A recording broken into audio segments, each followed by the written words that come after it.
Hey everybody, my guest today is Professor Holly Lawford-Smith, and we're going to talk about the Olympic boxing controversy.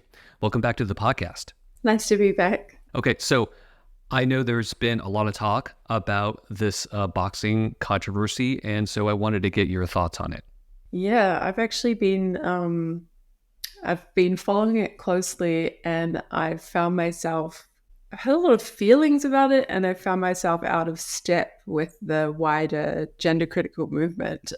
So I've had like an interesting couple of weeks, I guess. I I've had a very strong sense that we should not be calling either athlete a man, for example, or referring to them as he in the way that we talk about them. So, and this kind of reaction, I think, goes far beyond just thinking that maybe like we're being incautious about the evidence, or we were incautious at least out of the gate about the evidence. I guess more has come to light now.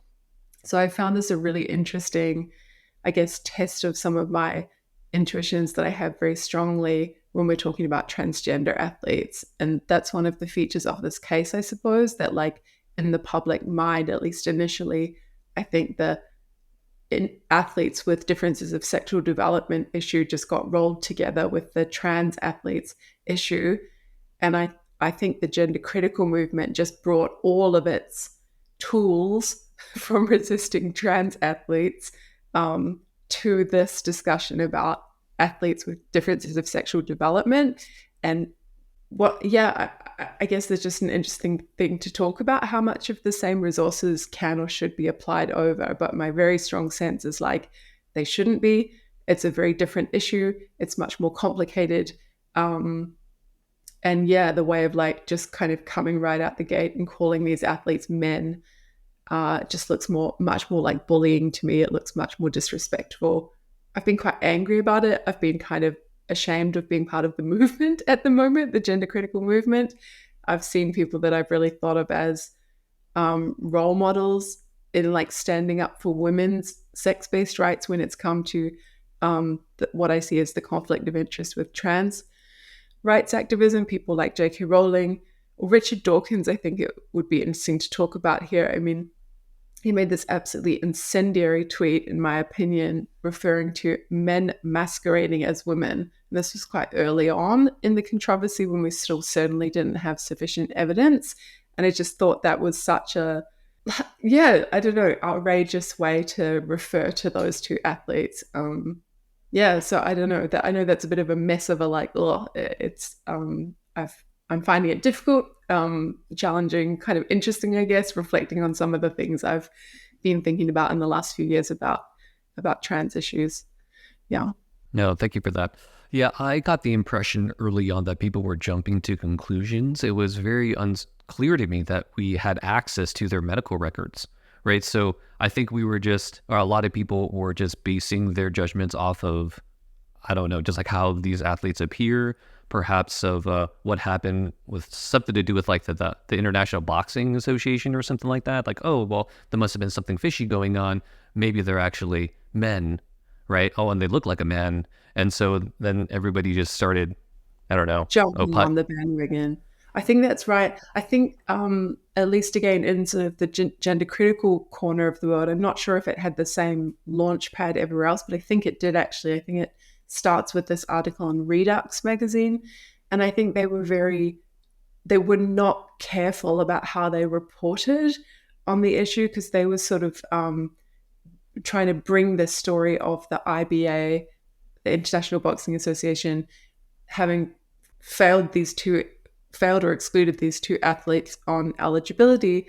But the story, it had a paragraph just saying that, like, quoting Kremlev as saying these two boxers have XY chromosomes.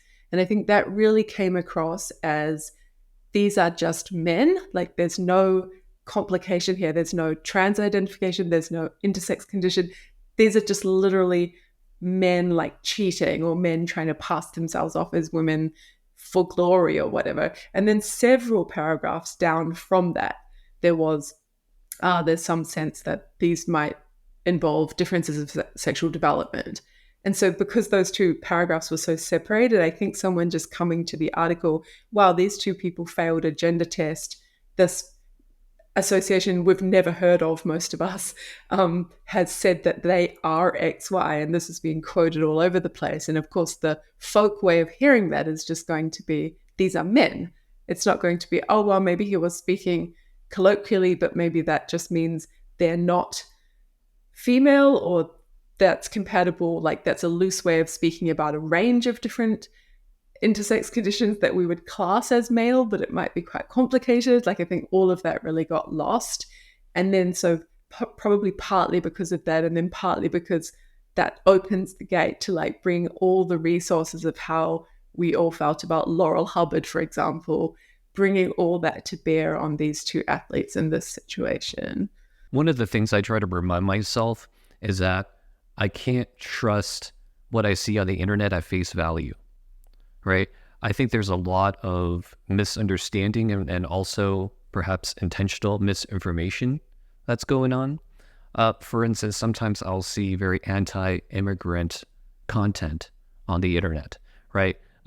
People refer to immigrants as hordes of, these people coming into whatever our country is, right? And they'll show a short video clip of a bunch of people walking through like a town, right? Yeah. And it's like, oh, okay, well, first of all, I don't even know what the context of that video is. It could be anything. It could be people walking from, like, not even to like our country. They could be walking to a different, like another place, right? But they'll use it and say like, oh, look at all these hordes of people, right? And I'm just like, okay, let's not take everything at face value, right? Let's just be, skeptical, right? And I feel like I was trying to do that when it came to this issue. Like, okay, well, what do we know? Yes. Right? Like, how many people making judgments have seen or have access to these athletes' medical records? And my guess was zero. No one has seen their medical records, and all these people are just just like making very harsh judgments, as far as I could tell. Super harsh, right? I mean, you're literally taking a person who maybe just is either straightforwardly female or has some sort of complex medical condition, which might be like very personal and private to them. And then you're just calling that person a man, and you're doing that as part of a global pile-on while they're at the Olympics trying to represent their country and remain in good mental health to perform well. Like, that's a huge and quite terrible thing to do, I think, on the basis of not having sufficient evidence to do it. Yeah, and I think what's unfortunate is that, and this is related to, I guess, like other controversial issues as well, is that I think people will use humor people can resort to humor to justify what they said, right? Yeah. So for instance, somebody could say something that's hurtful, but then they can just say, oh, it was a joke, right? Yeah. Or another meme, it was like a motorcyclist who identifies as a cyclist wins gold medal, or something like that. It's like, it's just a joke. Yeah. Right. But that meme, again, this is the thing about the resistance against trans women athletes bleeding into this new issue. That meme was going around however many years ago with Laurel Hubbard, or like that. It just is exactly the discourse about fully grown males who have maybe transitioned last year.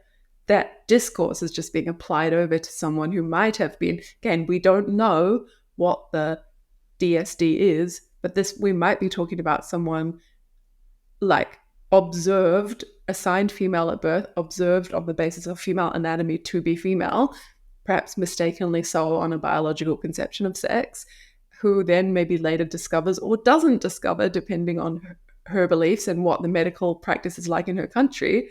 We're applying all these things over about like a fully grown male person with an identity to this like much more complex, much more personal, private medical situation. And they're just such different cases. I feel really frustrated about why that's happening and why people are being so kind of incautious about it, or it looks like bullying.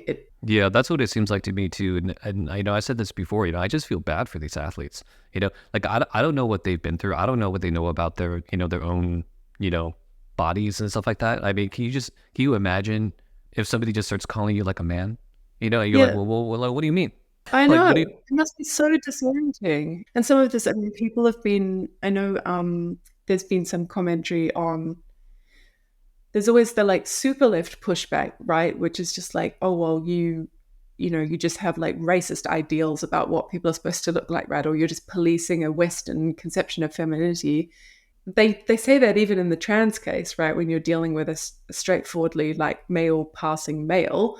And so it's hard to know where to take that rhetoric seriously. But I have those feelings now. Like I think as someone who knows a lot of like who is a lesbian, who knows a lot of like butch and gender non-conforming women and older women, like that you absolutely cannot just like look at someone's appearance and say they look like a man. I know a lot of women that probably a lot of people would think look like a man, and not men. So that it's hard to not see these sort of shades of homophobia and intolerance around gender presentation or gender expression. I think what's really ironic for me, right, is just that, yeah, now I sound like my enemies. Like I said, the people that have been trying to push back on gender critical feminists for the last however long, all the things they say, I'm now saying. And the question is just whether it's like these issues are sufficiently different that I'm now saying them in a place where they're justified, or whether it's like, well, no, there's no way to really make this point without kind of ceding some ground. Or so I think that's the interesting tension here. It's like what's the lesson at the end of this? And I've been trying to figure out like how complicit sort of other gender critical feminists. I'm sure people are going to absolutely hate that I'm raising this, but I do sort of feel like we've been spending like many years now being very insistent about this claim that a man is an adult human male. Like we are really pushing that line in the face of biology denying activists who are trying to completely erase sex and get us to identity. We've talked about this before. But then our insistence that a man is an adult human male, okay, well, if these athletes do have a difference of sexual development that puts them technically in the male camp, some of these feminists out on Twitter are just doing the reasoning that we've been hammering for the last 5 years. Like, so it's been hard to call them out for being bullies, right? They feel confused. Like, wait, I thought a man was an adult human male and these athletes are adult human males, right? So it's like, this issue, in a sense, is similar to the trans issue because it raises, for me at least, like what it means to be male or female. I mean, just as a philosopher, like I want to understand the Platonic form. Like, what is maleness? What is femaleness? And I always assumed that it is a trait that is shared amongst other animals, right? So whatever it is that makes me male, makes this dog male, makes this rhinoceros male, makes this whatever other animal male, right? So what is that thing? And I used to think that it was chromosomes. I used to think that it was having XY chromosomes, but that can't be the case because not other animals have that, and yet they still are male, right? I think maybe like crocodiles or alligators or something, like they have something else. Sea turtles, I think the males and females don't differ, right? So I was like, okay, well that's not the Platonic form. It must be something else, right? And then I hear something to do with about like the type of gametes that your body's kind of designed to produce. Right, I'm like, oh, okay, well, that makes more sense. It can explain how maybe that certain fish can change sexes, right? Like, how do we know this fish is changing sex? Well, maybe it's because it's producing the other type of gamete, right? I'm like, oh, okay. So that seems to be the most plausible one that I have encountered. I don't know what that actually means in this particular case because I don't understand what these DSDs are. I don't have access to their medical records. I don't know what type of DSD that they have. Are they producing sperm? You know what I mean? Like I don't know. But I guess, yeah, there's a lot to say there, right? Because you might think, I'm with you, like there's a sense in which, well, there's this thing, sex, it kind of matters what it is. A helpful conception is probably one that's not just human centric. So we it's at least kind of widely shared among all the things that have sexes. Okay, so then we end up going to this biologist conception and we fight for the best one that has all these theoretical virtues, and it probably is something in the gamete developmental pathway story. And then you're right, even if that does then classify all the DSDs, or maybe there's 2 DSDs that are extremely difficult, right, that people fight over, and maybe then you really want to say that person has 2 sexes or no sex, but every other one in the list can be quite easily categorized in terms of which of the gamete trajectories the person was on. even so, I think I still have the feeling, okay, maybe these two athletes could turn out to be like technically biologically male in this sense, where we've got this biological concept that applies across a wide range of different species. Still, we have these questions about, is it appropriate to use he, him pronouns for them? Is it appropriate to call them men? Is it appropriate to sort of think that they're default excluded from the competition? Why are we doing this by mediating who's a man or not, rather than just saying, well, it's something about who went through a male puberty, or it's something about what your body is like? And I guess, sorry, that's one pathway. And then the other pathway is just to say, like, I don't know, I mean, at least certain communities, or maybe even like all of us, you could think, well, yeah, there's the biological conception of sex, the one that makes the most sense in the biology classroom. But maybe for everyday purposes, when we're just talking about, yeah, I don't know, who's using what bathroom, or who, maybe the boys have a penis and girls have a vagina, the one that like everyone around the world and even small children would probably tell you long before they learn biology, maybe that's kind of roughly good enough for many purposes. So it's not that there's just the one reigning concept of sex, and that is the biologist's one. And as soon as you've got that on the table, well, okay, even if this, let's say that both athletes had the same DSD and it was this 5ARD, okay, so then they're born with a vagina. So then there are people who meet the folk conception of sex. Boys have a penis, girls have a vagina. They form their self-conception around being a girl. Okay, so now we've got a dispute between the common sense, ordinary way of thinking about sex and sex separation and the kind of technical biological notion. And who's kind of to say, like, and again, I know I'm sort of sounding like a trans activist. Oh, there's a social concept of sex. Why not just put identity into that, right? And it's like, no, I don't want that. But I do want to be able to talk about, it's not obvious that the biologist's technical conception actually like rules in every single context either. So I guess both of those things should be part of the discussion as well.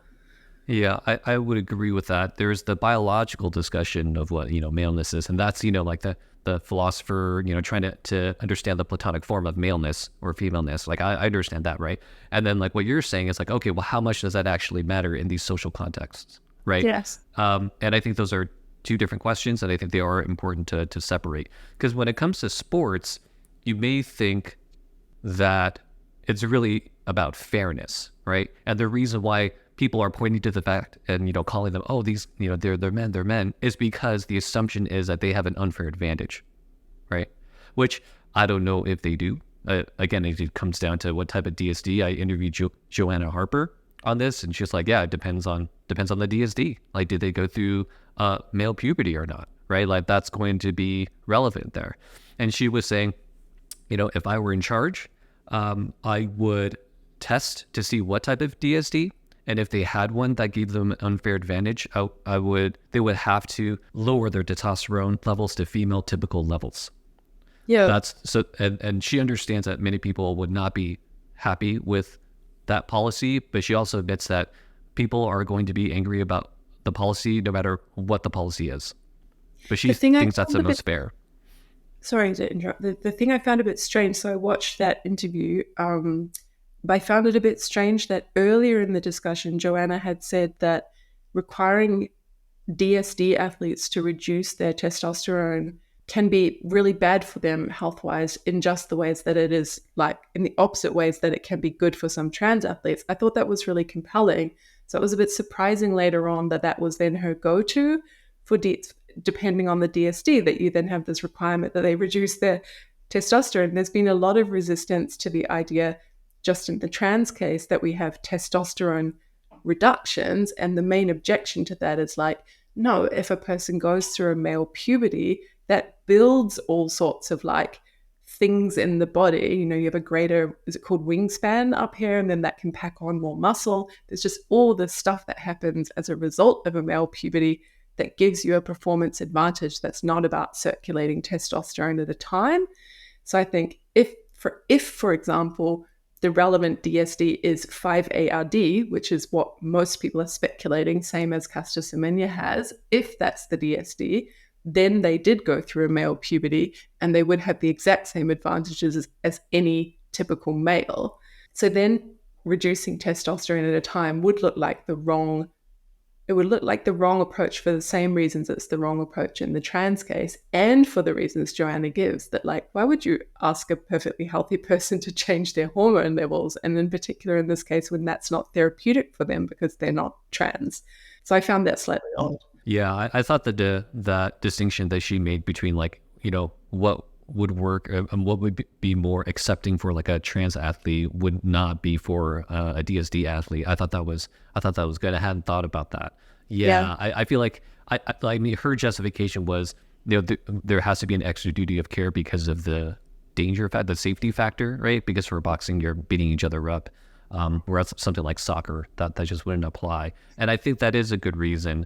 But I do share your concerns. It's like, if that were the policy, would they actually compete? And I wouldn't be surprised if they just chose not to compete, right? And then I remember asking her, like, would it be more fair for them to compete, like box against men, right? And she's like, they're not going to do that. So it's like, it's almost like they're stuck in this like place, very difficult place where they don't really fit in anywhere. And I feel like if it up to some people, they just wouldn't be able to compete at all. They just have to give up their dreams. Yes. Yeah. And for whatever reason, I just have a lot more sympathy for that in the DSD case, and especially in the cases of the like, yeah, you really are assigned this sex at birth. You're socialized into that sex stratified category from birth. You form your self-conception in that way. And then, yeah, depending on the DSD, maybe you have this shocking thing that happens at puberty where your body really changes and it seems like you've become the other sex or in between sex. I mean, yeah, all that stuff it must be really difficult. Like, and it's private. It's private stuff happening to your body and your genitals, for example. I mean, I don't know. And everybody is like looking into your personal life with a microscope, right? They're digging into your photos. Let's see like how this person looked like as a child. Yes. Right. And then it's like, oh my goodness, like they're just there because they want to box. You know what I mean? Well, and then did you see there was a video of Imane Khelif sitting, and the person who posted said, "This is not how a woman sits." I didn't see that. And it's like, what are you trying to do here? Like it's like this person sits like a man. Because yeah, I sit like a man. I manspread like crazy. Am I a man now? I found it very unfortunate because there's just too much hate. I don't like the hate. Yeah, me neither. And there's a lot of rhetoric too. This is the same sort of thing as the like really invasive. A lot of the rhetoric is like, well, Khelif and Lynn could have appealed to the Court of Arbitration of Sport, given that they were, cast out of I can't remember what the word is, but the excluded as ineligible. And the fact that they didn't appeal is very suspicious. But then Caster Semenya appealed, and look what happened to her. So I just think really like an athlete making a rational decision to not make their private medical situation the entire world's business and a matter of public record, that's somehow now proof of their guilt, right? And the guilt is being technically male in this biological sense. If they won't do it, they must be a man. No, that you could have a lot of reasons just not to want your medical business dragged through the public sphere, and really, pressuring someone to do that or treating the fact that they don't want to do it as like there's no other explanation for that than that they really are a secret man trying to keep their head in. There's sort of a real lack of empathy there, I think. Yeah. So in regards to the pronoun thing, I know that you hosted a poll on Twitter. Can you tell us about that poll? Yeah. I mean, I obviously have a skewed audience because I'm mostly tweeting gender critical stuff and I have a mostly gender critical following, I assume, maybe a scattered number of philosophers as well. So I think maybe 600, a bit over 600 people replied. My question was, actually can't remember exactly how I worded it, but the thought was, when is it morally wrong to call someone male a man? And I really wanted to try to get at that distinction. I think a lot of the gender critical movement think it's always fine to call a trans woman a man. And we've sort of been standing on that. We sort of say these, like, the pronouns are sex based, and the word male is kind of interchangeable with the word man.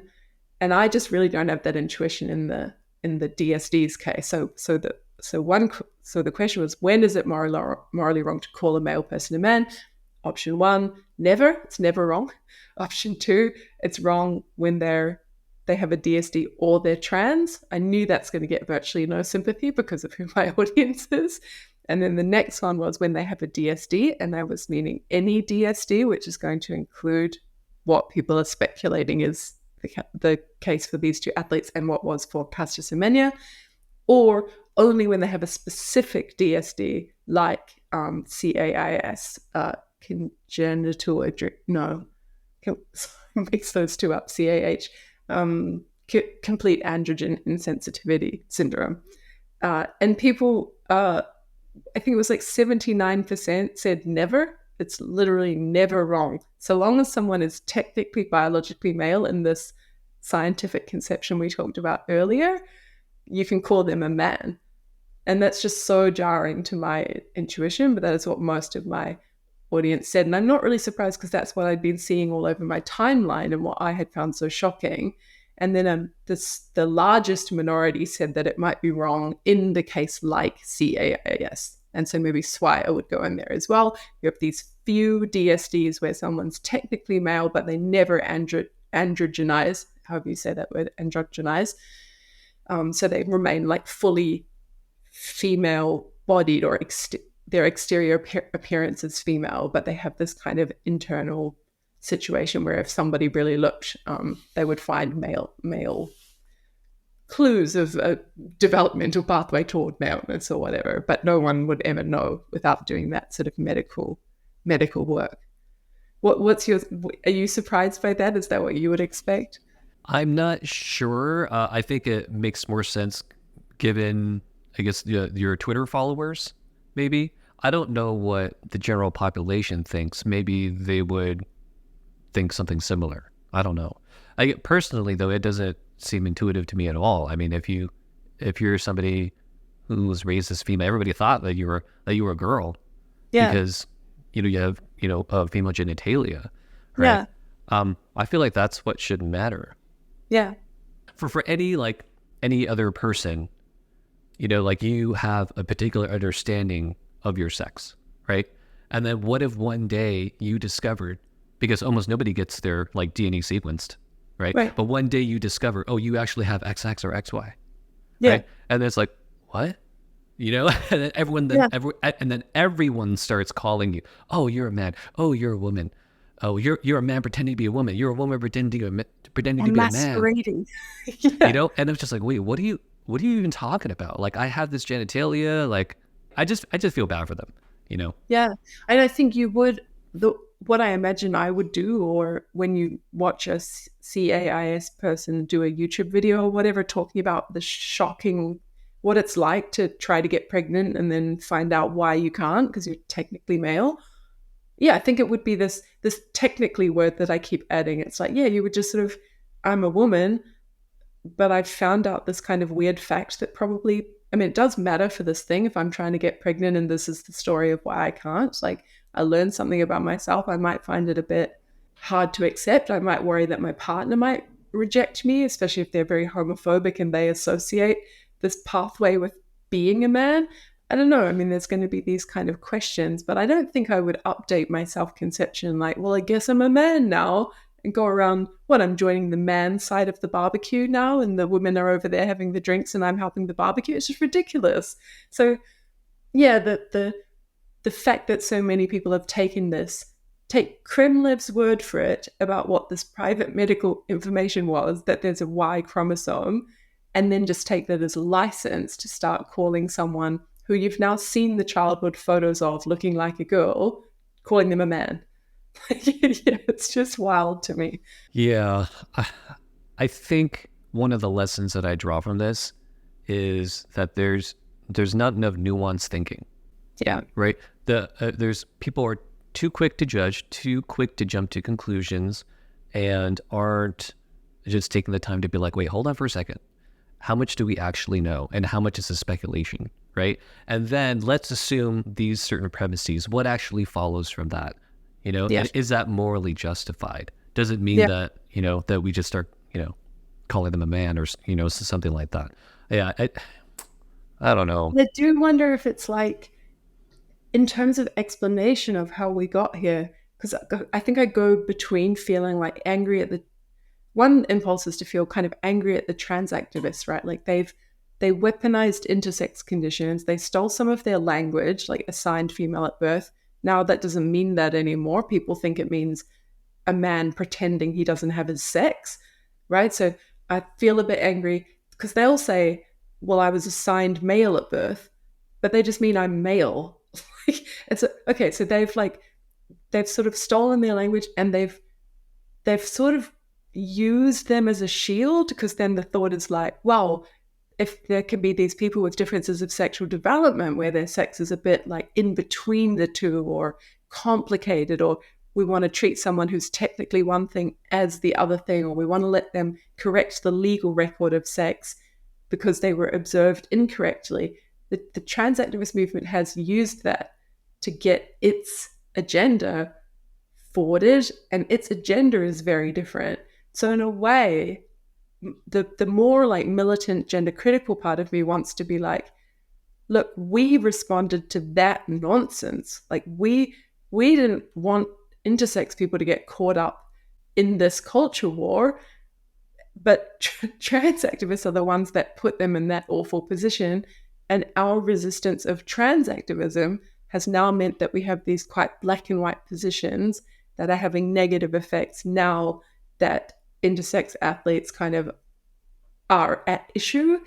That's unfortunate, but I don't know that there would have been a more careful, better way to respond to some of the more ludicrous claims of trans activism. That's my one part of me wants to just kind of say that, but then the other part of me is like, oh, would there have been a way to be better, like for us to be better allies to intersex people all along? Like, would there have been a way to state these claims more carefully? Like maybe it's not man, adult human male. It's like man, socialized male from birth, like or something. Maybe there's just a better slogan that more accurately captures the thing that we actually care about. And maybe one complexity here, I don't know if you want to take it up, but it's like sport is so exceptional in the sense of what the feminists care about when someone's a man, because the sport cases, like I might want to say for almost all women-only spaces, man, socialized male from birth is adequate. But it wouldn't be adequate in the sports case. In the sports case, what we need is man went through a male puberty, or open category eligibility went through a male puberty or something like.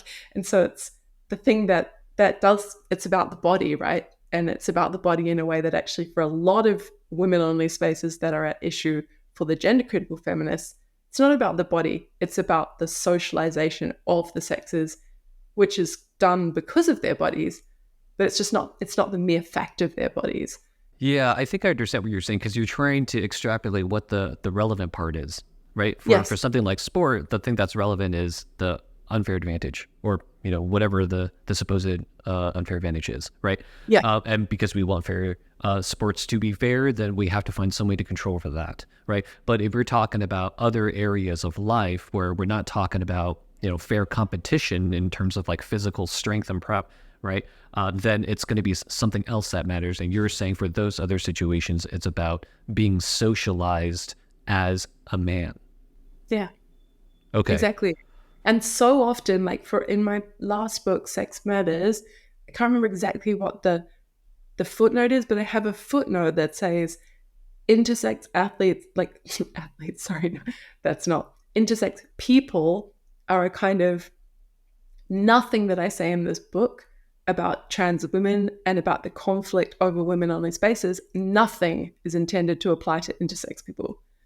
And that is because my main concern when I'm thinking about spaces like, I don't know, women's rape crisis counseling or whatever, I'm always interested in the way the sexes are stratified and then socialized, that's my concern, what male socialization does to men, or typically does to men. So if a person is assigned female at birth in the real sense, raised female, I could care less about them. I'm not the Y chromosome police. I'm not the gamete pathway detector. Like, it's not a purity, like a biological purity thing where I just want to find out who are those ones with that kind of weird material difference I'm obsessed with. No, it's because our society does different things with these raw materials.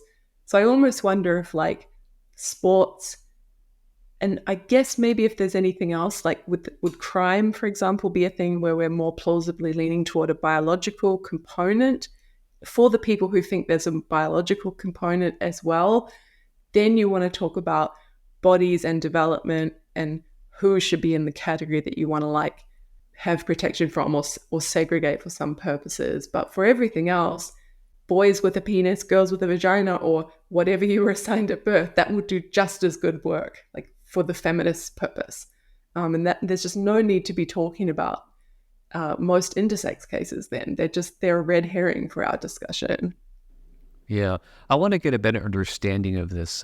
We're kind of like shifting gears a little bit, but this is something that we discussed before, and I want to get a better understanding of it. This concept of male socialization and why that would make a person, I guess, if that person were to enter a female-only space, it would somehow make it less safe. Yeah. So let's say it's something that, like you said, like a rape crisis center, right? You're talking about a shelter, right, where victims go to and, and spend the night or something like that, right? That's what you're saying?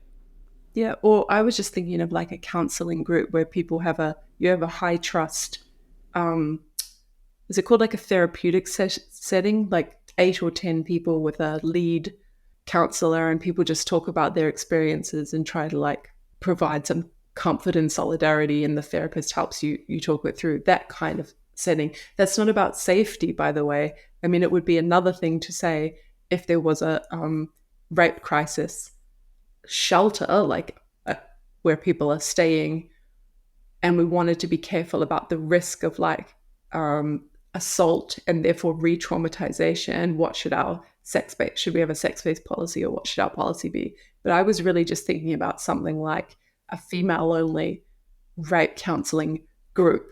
And then the question is, do you go all the way to self-ID and let any, what I would say, man, even though that for some people will sound hypocritical given everything we've said, a man with a gender identity, should he be allowed in because he identifies as a woman?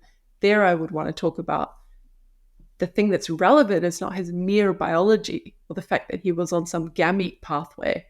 No, it's like what our society does to people on the basis of the sexes that they are observed as being or are assumed to be, how it creates difference between the sexes. And then there's a whole range of women-only spaces where I think that actually is the thing that we care about. It's not the maleness itself. The maleness is a proxy for these other things that we were really interested in as feminists. Yeah. So I want to better understand this one particular example. So is the concern that let's assume this person, like this trans woman, is a victim of rape, right? Like they're there as a victim. Is the concern is that in virtue of being in that space, the other participants will leave or will not get the therapeutic benefit that they otherwise would get? Yeah, I think that is the concern, that they would not feel comfortable, that it would destroy the kind of sense of shared experience and trust. Because, of course, they might think, similar with a gay man, right, who might have been raped and might want to use that group because that's the only group. You might think the shared experience of victimization is enough and should kind of glue people together or create high trust. But I think for some, I don't know, but for at least some of these women, they're also going to be seeing things in terms of what men have done to women and how they have been victimized by men. And in some cases, they've been victimized many times throughout their lives. So they are seeing a male-female dynamic, not just a individual who was a victim of a crime dynamic. And I think when people want female only space, that's often why. If they didn't value that, they would go to a mixed sex service, or they would just have an individual counselor. So I think it's that there's something in the benefit of the shared understanding and solidarity of the female experience under patriarchy, the understanding of this relation of the sexes. And that is challenged or undermined when the gay man or the trans woman comes along, even if he has been victimized in the same way. And of course, there's sort of an empirical question. Do all the women there actually feel like that? Maybe there could be some cases where they don't, and then the person could be included. But maybe there's some cases where these women actually feel deeply uncomfortable and would start to self-exclude, or would not feel comfortable sharing certain things. Yeah, would feel suspicious of the motives. I shouldn't say this actually without checking, but I have the vague memory that in the blog I did with the anonymous accounts, that there was one about someone feeling that a trans woman attending a group was like, they had the sense that this person was like getting off on it. And this, of course, could just be entirely the delusion of a person in the group, right? Like they suspect the man of enjoying to hear these stories. Like that could be entirely a fabrication of my own mind. But then, okay, the fact that I feel like that because there's a male person there and I have this really low trust thing because of how I've been treated at the hands of certain males, I don't know, maybe that's still relevant. She would be more comfortable if it was just a female-only space. Yeah. Coming back to the topic of sports, then, I feel like this controversy raises, at least for me, more fundamental questions about fairness and what fairness means and what we want to see in a competition. And so I asked Joanna Harper about, about sex categories to begin with, right? Like if what matters is testosterone levels or, maybe like bone density, why can't we control for those things, to make it fair, right? I think her response, if I remember correctly, her response was, if the sex categories are basically maybe like the Beck's proxy that we have. I don't know if she used that term, but that's the way that I understood it. And so if we got rid of those categories, women wouldn't win anything. That's what she said. Oh, sorry. I thought your proposal was like, don't use sex, but do use some other. Yeah, that's what I meant. So so let's say that we just, instead of sex categories, we have testosterone classes, right? Like we do weight classes. Let's have bone density classes. And whatever else that we think physically matters, we can split those up into different classes. I assume that we have the technology to do that. So if we want meaningful competition, if we want fair competition, then why not just do that? Well, that's interesting. I have seen that proposal quite a lot, that like we take the boxing model of thinking about sport and we apply it more broadly, and we maybe deploy AI to help us figure out like ways of separating athletes from each other according to what metrics, so that we can put them into fair tiers of competition. But I hadn't seen anyone say that no matter what you used, like body muscle mass and age and height and weight, and that with any such grouping that excludes sex, the men would win. I haven't seen anyone say that. So that's an interesting claim. If that's true, that's certainly a reason to reject using those alternatives, because of course, yeah, it's half the population, so we don't want to throw away women's inclusion just in order to get another minority group's inclusion. We want to kind of keep bringing everyone up, right? So that's an interesting idea. I haven't heard that before, and I can't see in principle why we couldn't find a way to equalize. I'm sure there's some sorry, I guess there's complications with how hard you train, but it must be that like you can get the best women track runners and then the 4th percentile, or it must be that you can just go down a certain point down the ranks of the male athletes until you find the ones with the roughly similar times. And that surely could be a fair mixed sex race. So I was thinking with boxing, there's this claim about the like 40 to 60% greater punching strength or whatever. Okay, but still, like, I take it there's a range of variability of males. There's a range of excellences if they were all to train as hard as they could and take as much protein shakes as possible. still, I guess you could match them up with the variability of the female spectrum. And even if you're sort of handicapping in the sports sense some of the men to match them up with the women, you can get a fair competition. So I don't know, it Yeah. seems from the armchair possible.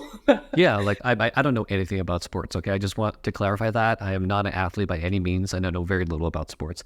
But yeah, I don't see any difficulty with doing that, right? Why can't you just have these different classes? So Joanna Harper, I think she's a runner. I think she does like what Americans call track and field, and she was saying in the interview that the greatest athletic performance and that she has ever witnessed in person was, this person winning, like this woman winning this race, right? And like she beat out her competitors by like a second, which I assume is very significant and Yeah. for any type of race. I'm like, okay. And she's like, yet in the same year, over 200 men beat that time, Yeah. right? And I'm like, okay, so the fastest men are faster than the fastest women, okay, but there are slower men, right? Like it's like, Yeah. so I don't know if you have this in Australia, but at least in here in the United States, in like high school, you have like varsity teams and you have like junior varsity teams, right? I believe they're split up according to like skill or ability or something like that, right? So there obviously is some sort of ranking, right? So I don't understand why. It's almost like, I don't know, maybe because there's some sort of default assumption about how we do things that we just do that for everything, for anything that's like sports and sports related. And sometimes that I don't see how that would even be necessary. So for instance, pool or like billiards, like Americans will call it pool. Like I believe that there were inclusive competitions, right? So, and I think some of them are not, I think, right? But Yeah, I think it's common to have not like chess has female and minority competitions just because women are underrepresented or certain minorities are underrepresented. So it's not about the fair competition per se, but it's like encouraging more people in and giving them a shot at like prizes and stuff like that. yeah, and if that's the reason, then that would make more sense. I don't know exactly what the justification is for pool because it doesn't seem to me that men would have a significant enough advantage to Agreed. Yeah. justify that, right? Because if men did have a significant enough advantage, then there wouldn't be any inclusive competitions. You know No, what I I mean? agree. Although I'm wondering with your proposal about, like, given what Joanna said about track, is there just a worry that once we do our complicated separating into fair tiers of competition that are always mixed sex, then what do we do with these 200 elite male athletes that couldn't compete fairly with anyone else? Like they can't compete in any diverse category because they're the top ones that don't have any fair competition except each other.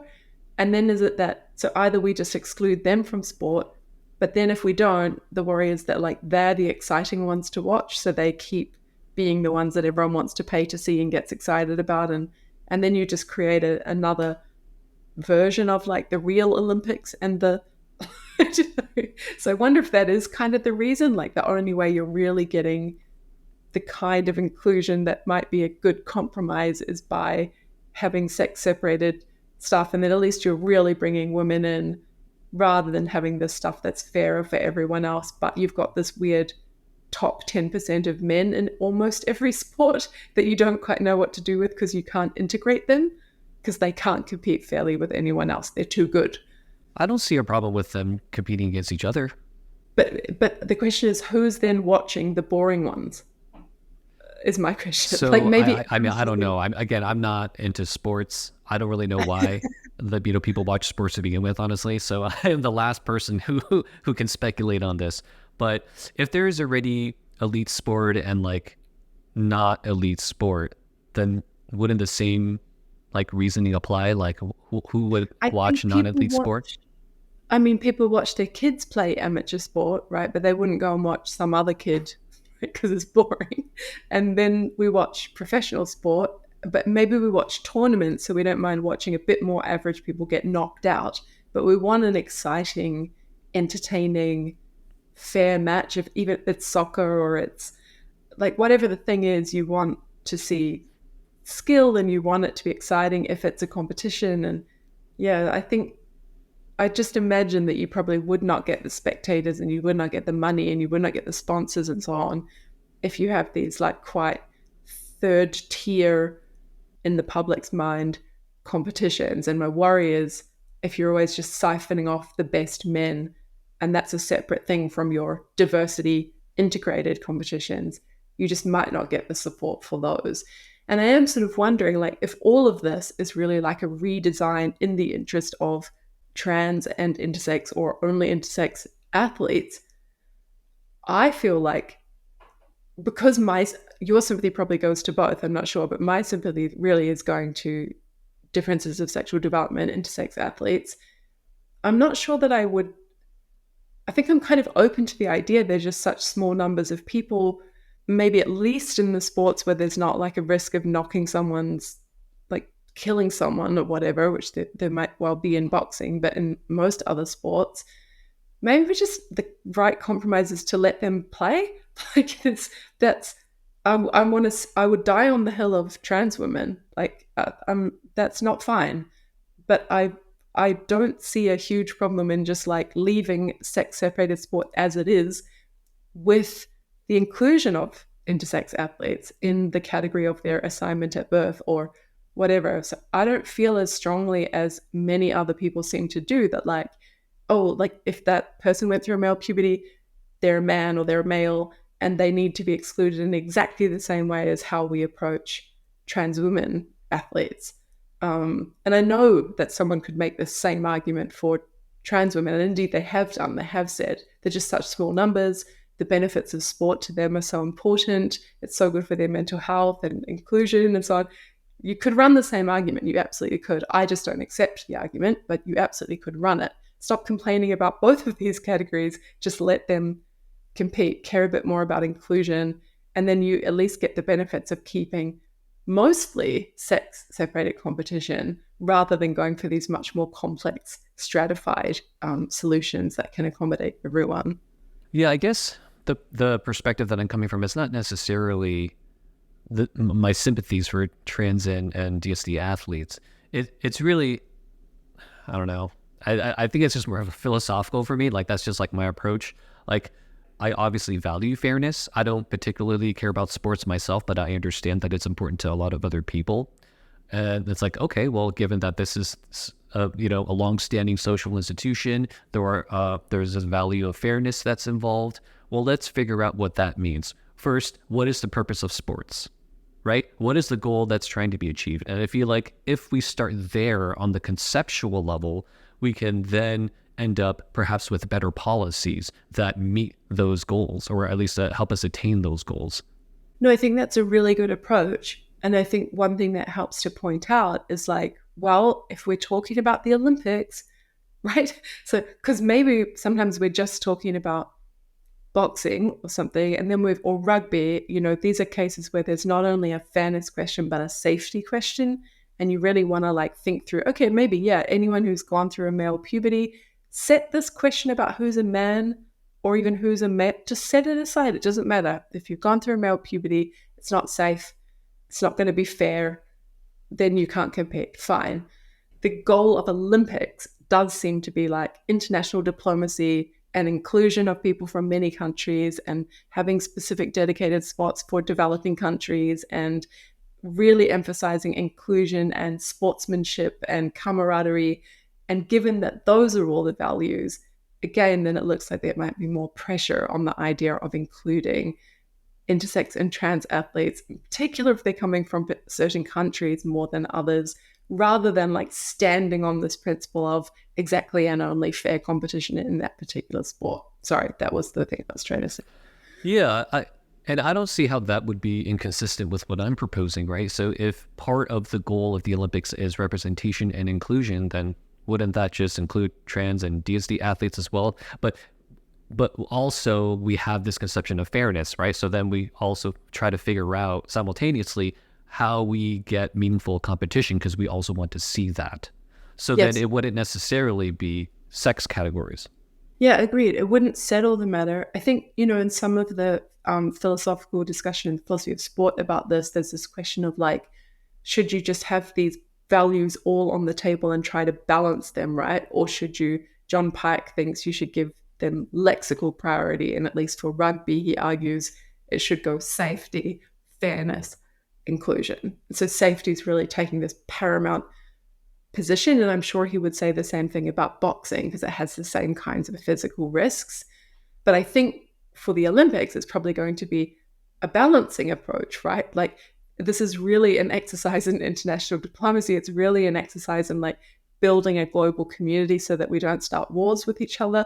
There's all this other political stuff going on. Inclusion is important. So yeah, it's at least a balancing question. And then maybe for certain sports, you've got a reason to like up the safety question, or for other ones, you might have a reason to really take fairness seriously because that's what makes it a great fight or a great match or whatever. But yeah, it's all on the table, and it would not be a shocking conclusion for it to turn out that we should just let athletes with DSDs compete in the category of their current self-conception or whatever.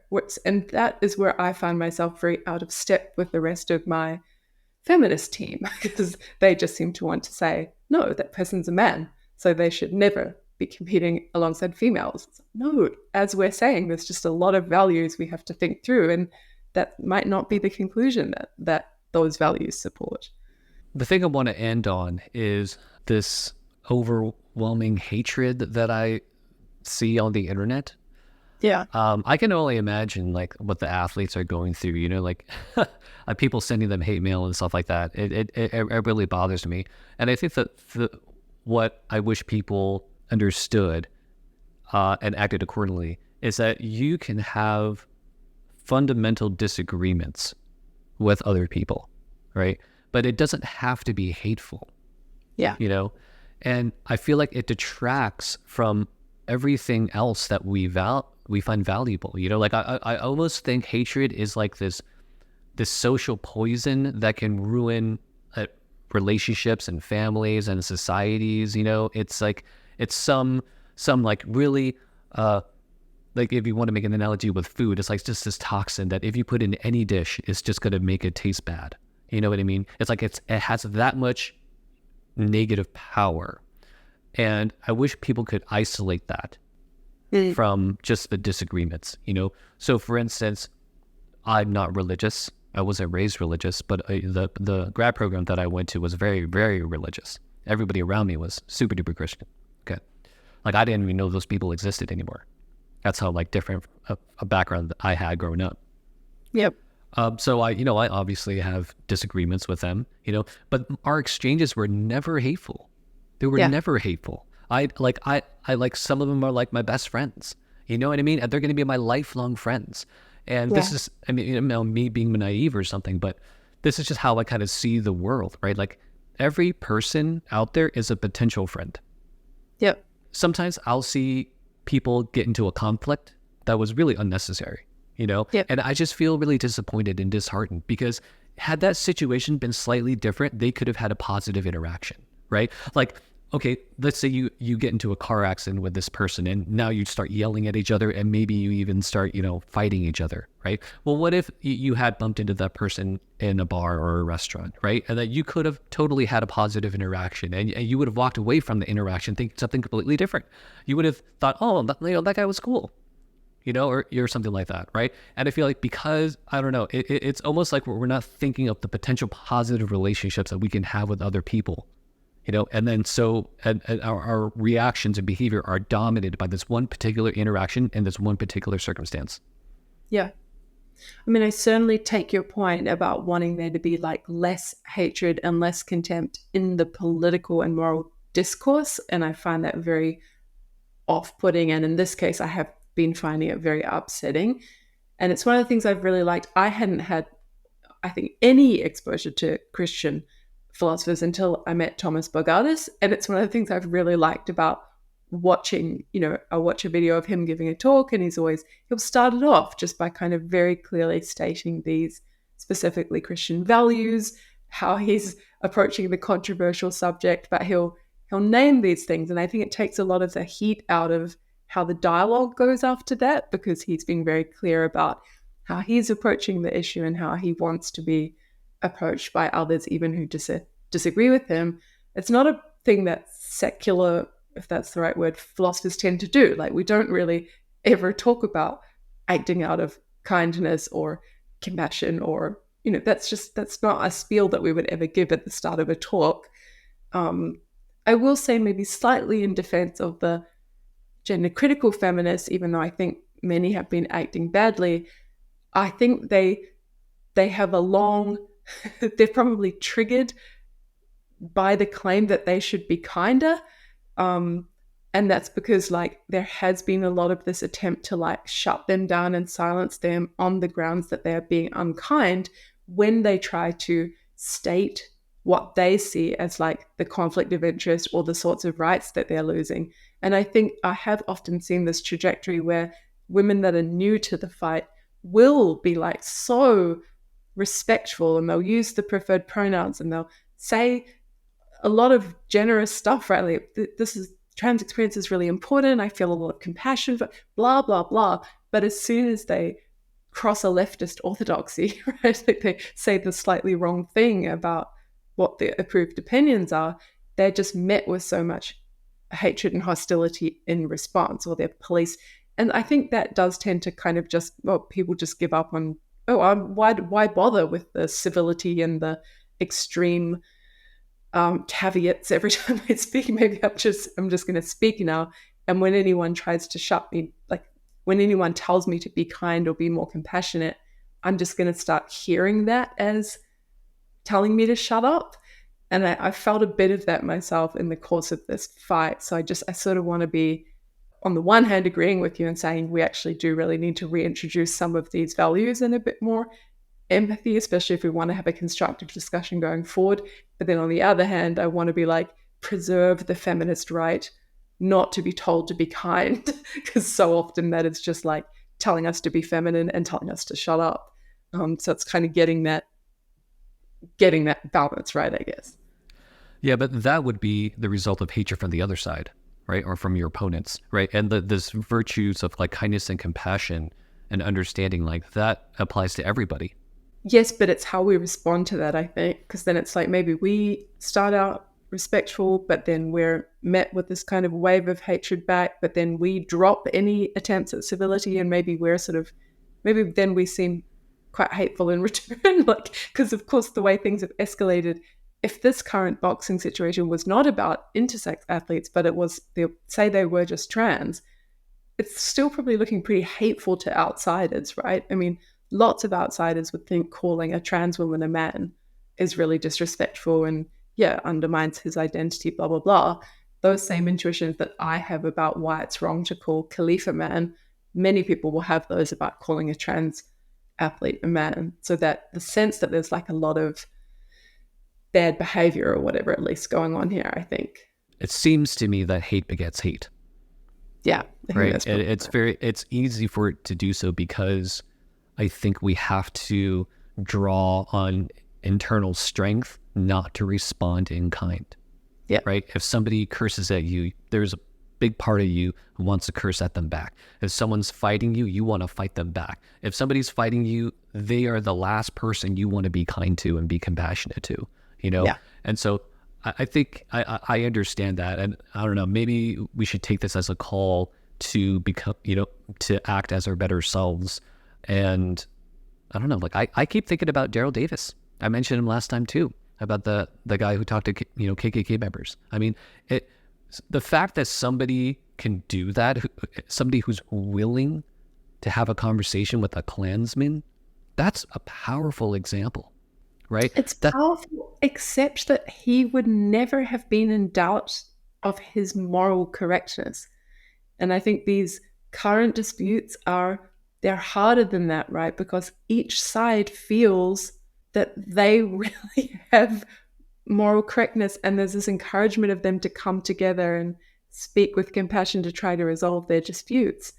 But how do you do that?